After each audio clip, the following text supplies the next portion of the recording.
peranan agama dalam menghadapi modernisasi. Saya ditemani teman saya, ada perkenalkan, nama saya Isni Jurutun Nasehat sebagai pemateri.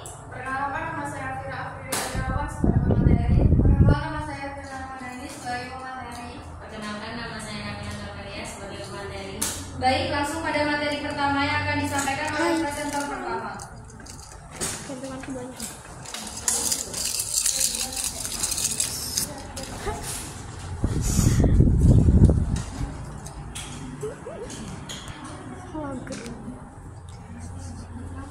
Di sini saya akan membahas tentang kontribusi agama dalam peradaban dunia dan peranan agama dalam menghadapi modernisasi. Kontribusi agama dalam peradaban dunia itu ada 3. Yang pertama, pertumbuhan dan pengembangan peradaban Islam. Yang kedua, faktor penyebab kemajuan dan kemunduran peradaban Islam. Dan yang ketiga, kontribusi Islam dalam peradaban dunia. Peranan agama dalam menghadapi modernisasi itu ada 4. Yang pertama, konsep Islam dalam konteks ekonomi, politik, sosial, budaya, dan pendidikan. Dan yang kedua, kaitan antara agama dengan konteks ekonomi, politik, sosial, budaya, dan pendidikan. Dan yang ketiga, Islam dan tantangan modernisasi. Dan yang terakhir, Islam dalam menghadapi modernisasi. Pertumbuhan dan peradaban Islam. Pertumbuhan dan perkembangan pesat Islam di seluruh dunia diibaratkan sebagai kobaran api oleh W. Arnold. Pengaruh Islam yang mengaruhi Jazirah Arab dalam waktu 23 tahun membuatnya menjadi kekuatan kultural dan politik yang signifikan.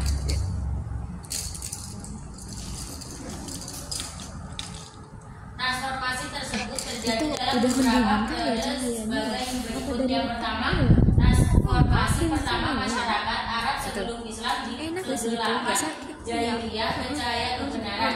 Nabi membawa pesan dakwah secara terbuka dan tertutup serta melalui surat kepada penguasa. Dan yang kedua, transformasi kedua setelah Nabi wafat, kepemimpinan dilanjutkan oleh Khulafa Ar-Rasyidin yang menerapkan kepemimpinan demokratis dalam negara republik. Dan yang ketiga, pada fase ketiga, transformasi terfokus pada pembangunan peradaban Islam di bidang ilmu, pengetahuan, seni, dan teknologi di Baghdad, Andalusia, dan Mesir.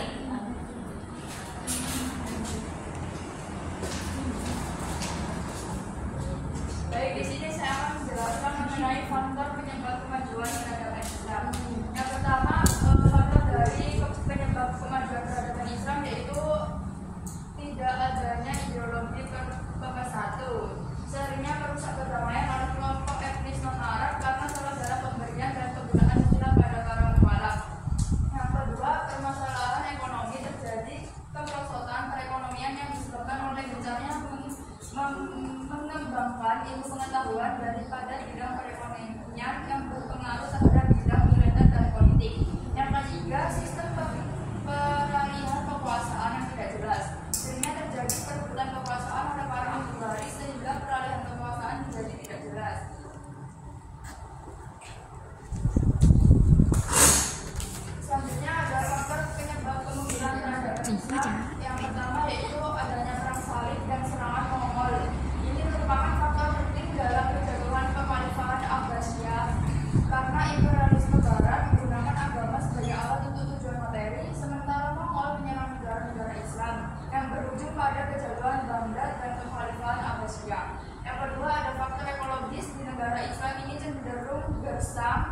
tujuannya menyebut Islam di Indonesia dan Islam Anatolia diikuti sebagai masa depan Islam yang inklusif, toleran, dan demokratis.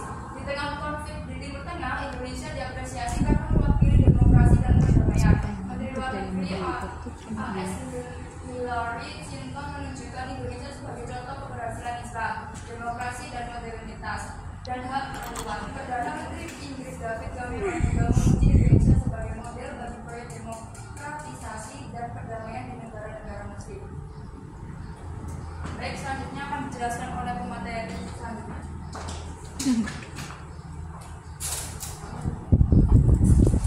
Yang selanjutnya yaitu peranan agama dalam menghadapi modernisasi. Modernisasi selalu terkait dengan liberalisme dan hak asasi manusia yang merupakan hasil dari perubahan zaman yang tidak bisa dihindari.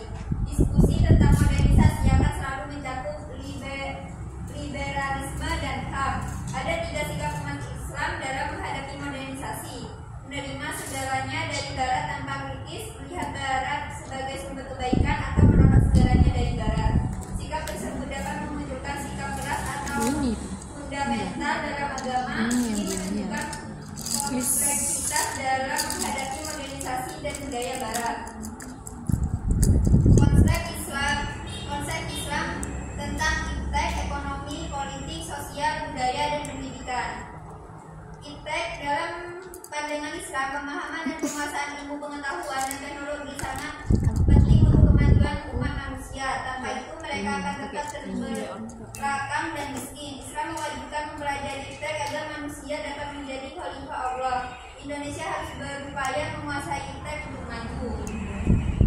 Yang selanjutnya ekonomi. Ekonomi melibatkan produksi, distribusi, dan pemasaran barang dan jasa mendapatkan keuntungan. Saifuddin menentukan 6 pokok perekonomian termasuk sistem produksi, distribusi, efisiensi, faktor produksi, dan manajemen produksi.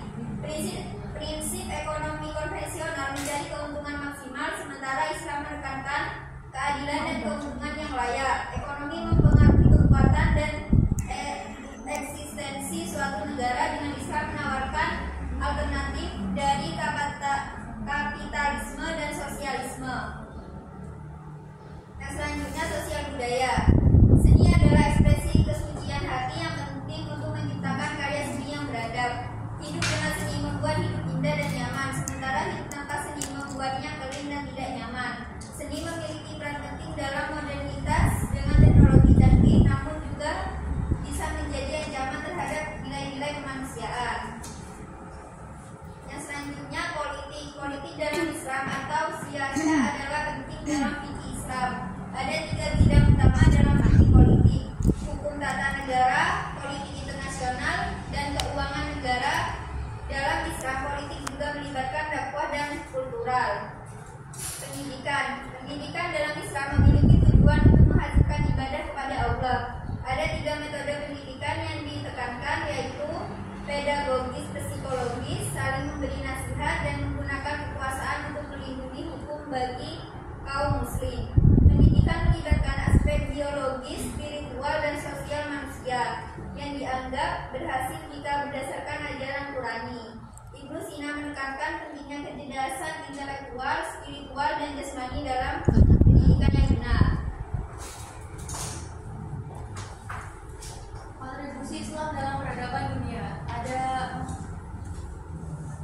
Ada 6 faktor, yaitu iptek, ekonomi, sosial, pendidikan, politik, dan budaya.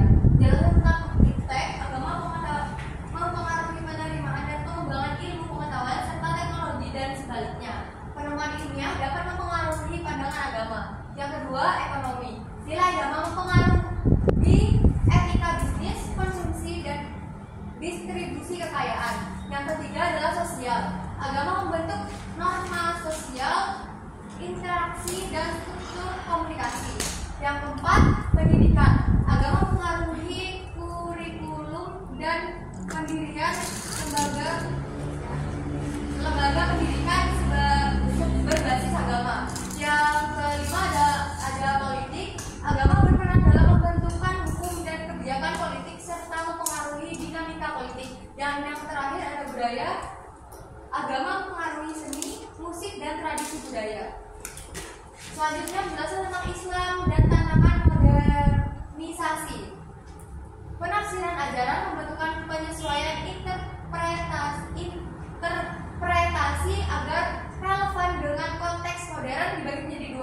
Penjelasan pertama dalam bidang teknologi dan media, menjaga integritas ajaran di tengah penyebaran informasi yang cepat. Lalu globalisasi menyeimbangkan nilai-nilai tradisional dengan interaksi global. Yang penjelasan tentang penafsiran ajaran yang kedua ada sosial dan ekonomi. Menyesuaikan praktik dengan perubahan sosial dan ekonomi seperti kesetaraan gender. Dibagi menjadi dua lagi, yaitu ada politik dan hukum serta pendidikan. Penjelasan tentang politik dan hukum mengintegrasikan prinsip-prinsip Islam dalam sistem hukum dan politik modern. Penjelasan tentang pendidikan yaitu memadukan kurikulum modern dengan ajaran Islam. Dan yang terakhir ada Islam dalam menghadapi modernisasi. Yang pertama ada adaptasi ajaran, yaitu memahami dan menafsirkan ulang ajaran Islam agar sesuai dengan perkembangan zaman.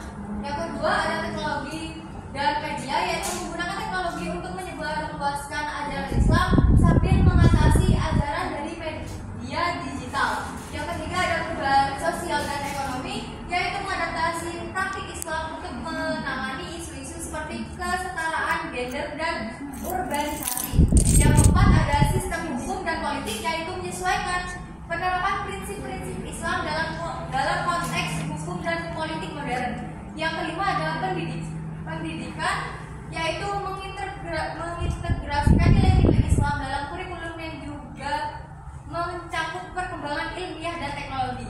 Dan yang terakhir ada globalisasi, menjaga integritas Islam sambil berinteraksi dengan budaya global. Contoh sikap terhadap modernisasi. Tadi betul sekali jawabannya. Di dalam konsep agama ini dikenal dengan prinsip. Tadi ada kata-kata selektif. Selektif itu tidak mesti semuanya ditolak, tidak juga semuanya diberi. Selektif itu mana-mana hal yang baik dan tidak berkaitan dengan prinsip ajaran agama yang kita terima. Yang tidak sesuai ya kita tolak. Contoh hasil produk sains yang sesuai dan mendukung aktivitas manusia, termasuk orang Islam dalam ini apa contohnya? Ini apa ini? Spion. Ini loh.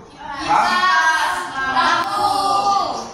Ini produk sains, modernisasi. Ini hal baik dan tidak bertentangan dengan ajaran. Dan juga tadi disinggung-singgung terkait dengan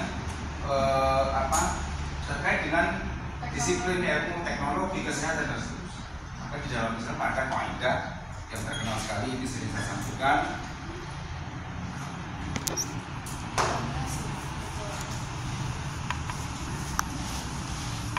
Al-muhafadzatu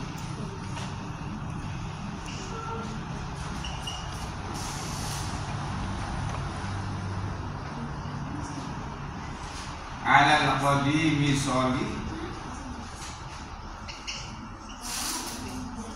wal abdu bil jadidil aslam. Mengambil atau memelihara ya tradisi lama yang baik serta mau mengambil hal baru, modernisasi yang memang lebih. Saya ulangi lagi, inilah prinsip kualitas di dalam Islam. Kita berhubungan dengan modernisasi. Jadi kita akan ini posisinya kualitas di wal al-muhafadzatu 'ala al-qadimi sholih wal 'abdu bil jadid asal. Al-muhafadzatu memelihara tradisi lama kita yang memang baik, yang kita pelihara. Tetapi kita tidak menutup kemungkinan walau mengambil terjadi dengan hal yang baru atau modernisasi. Alasan yang memang lebih baik, lebih bermanfaat, lebih berguna bagi kita. Kembali dalam Islam, modernisasi ini tidak menolak mentah-mentah, juga tidak menerima. Maka hal baru itu sesuai dengan prinsip Al-hafadhu ma'al qutbisani wal abdul jadidi. Ya. Nah ini bagus ini. Ini yang sudah sesuai yang saya contohkan. Mana yang safrayunya? Ya, ini udah bagus seperti ini. Jadi di sini judul ya. Ada kata-kata yang mengenai disusun guna memenuhi tugas mata agama pada program politeknik kesanjang dan seterusnya ya. Terus logo disusun oleh siapa? Nama itu bagus ini dalam kurung ya. Dalam kurung nomor ini. Terus dosen ini titik dua kan. Ini contoh yang terus program ini yang ditulis dari dunia. Ini yang lain yang tidak seperti ini berarti belum. Nah, dan ini harus diperbaiki.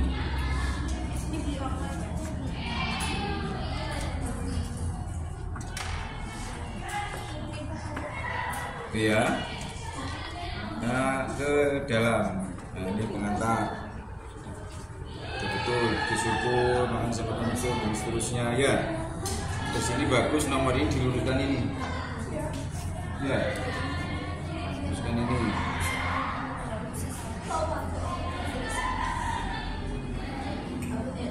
Nah, ini karena ini kelompok misalnya. Ini di sini ada ya kelompok berapa misalnya ya. Kelompok 1 atau langsung nama-nama 1, 2, 3 dan seterusnya.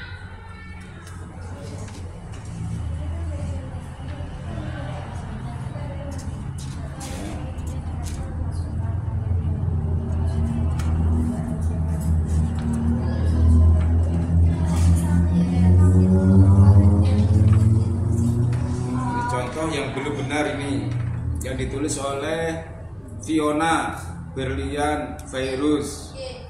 Nah ini belum seperti itu. Nanti diperbaiki ini konsep iman, Islam dan ihsan. Kita satu kelompok. Nah, Oh, tak kirain satu kelompok yang itu. nah Oh. ini bagus ini belum di apa alinnya ini juga bagus alinnya. Cuman menjawabnya kurang sedikit. Kurang betul misalnya ya menjawabnya sudah bagus, ini luruskan ini saja ya.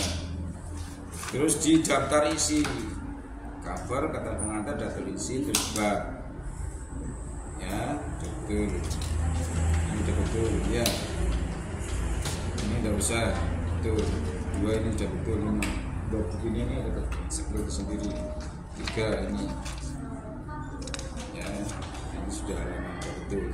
Ini terpisah ini halaman ini dengan halaman ini terpisah. Ini terpisah. Ini mesti iya formatnya kalau satu buka wordnya itu ketika buat sampul sendiri wordnya. Ketika buat kata pengantar dengan daftar isi wordnya sendiri. Ada 3 file. Ya.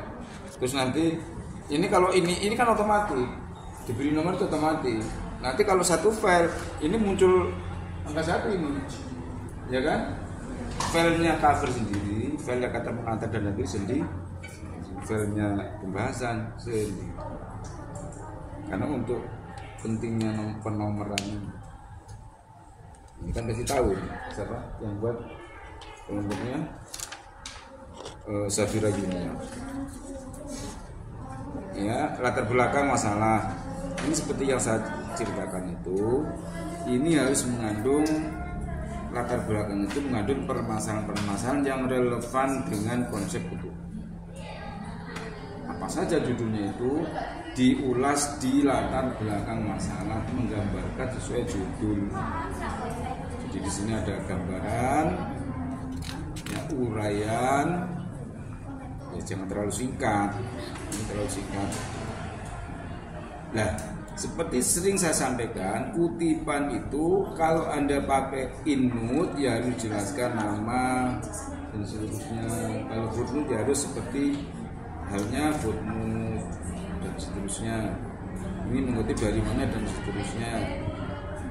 Ya, tata cara penulisan karya ilmiah itu kan saya share juga di file itu ada. Ya.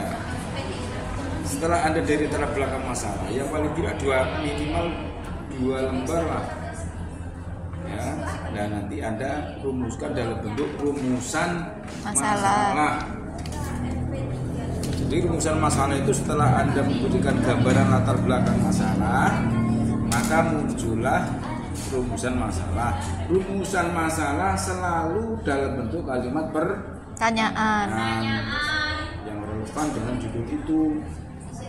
Ini misalnya rumusan masalah berdasarkan latar belakang di atas. Ini betul, ini sesuai yang saya contohkan, sudah betul. Atas, sayang komanya ini koma terus apa? Spasi.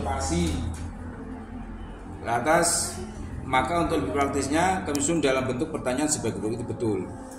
Prolognya ini sudah betul seperti ini. Ya, yang punya Yuniar. Apa pengertian kuasa ketuhanan? Ya, betul. Apa saja kuasa ketuhanan dan berketuhanan? Bagaimana pandangan para filsuf mengenai konsep ketuhanan? Lah, rumusan masalah yang Anda tulis dalam bentuk kalimat pertanyaan ini nanti wajib dijawab di kesimpulan. Jadi kesimpulan itu adalah merupakan jawab dari rumusan masalah. Kita buktikan apakah di penutup di kesimpulan sudah merupakan jawab. Ternyata ini belum. Ini loh, Anda kan di sini menanyakan apa pengertian kuasa ketuhanan, kalimat tanya. Maka di jawabannya kesimpulannya ini kan nomor 1. Maka di sini nomor 1. Ini kan kalimat pertanyaan, di sini kalimat berita. Yang ditanyakan kan apa pengertian kuasa ketuhanan? Kuasa ketuhanan ialah, langsung gitu.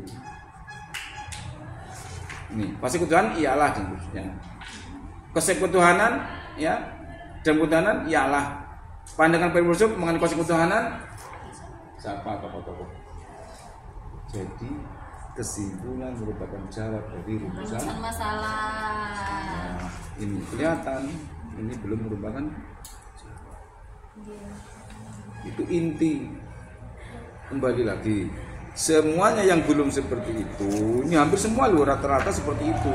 Saya cek rumusan masalahnya ada. Ya. Rumusannya masalah ada. Ini sampai ABCD nomor saja. Di kesimpulannya tidak ada apa-apa. Selalu seperti itu. Ini yang agak lumayan bagus yang tulisannya Yuniar Safira itu. Nah ini daftar pustaka ini ya. Anda tulisi begini-begini. Apakah benar Anda kutip ini? Kalau tidak benar-benar Anda kutip di uraian di atas di pembahasan, jangan diletakkan di sini. Di sini tidak ada Anda mengatakan ini. Jadi yang benar-benar Anda kutip di pembahasan, wajib Anda muncul di daftar pustaka. Di sini mana ada pembahasan? Nah, di bab pembahasan misalnya, ini harus disesuaikan. Misalnya ini LMS Sabda tahun 2004 halaman 3, apakah ada? Tidak ada. Kalau ada itu betul, ya. Dan seterusnya. Koma spasi, ya. Ini antara kurung dengan ini spasi. Ini masih bocor-bocor dirapikan. Riayah, menurut riayah ini 2017 halaman 3. Di sini ada enggak riayah? Ini harus dibuktikan. Kalau di sini ada kutipan tentang hidayah, maka di sini harus muncul. Nah ini diakses, diluruskan saja, diakses tanggal berapa di sini, ya dirapikan. Dan seterusnya.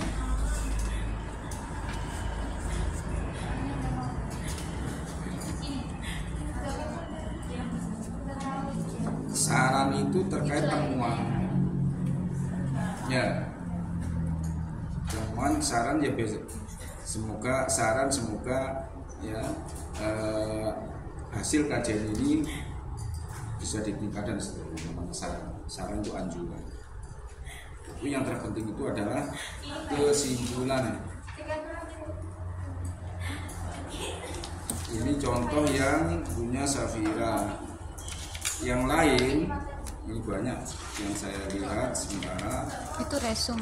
masih jauh dari harapan ini singkat sekali berlatar belakang masalah bahasanya tentang filsafat dapat ini keluar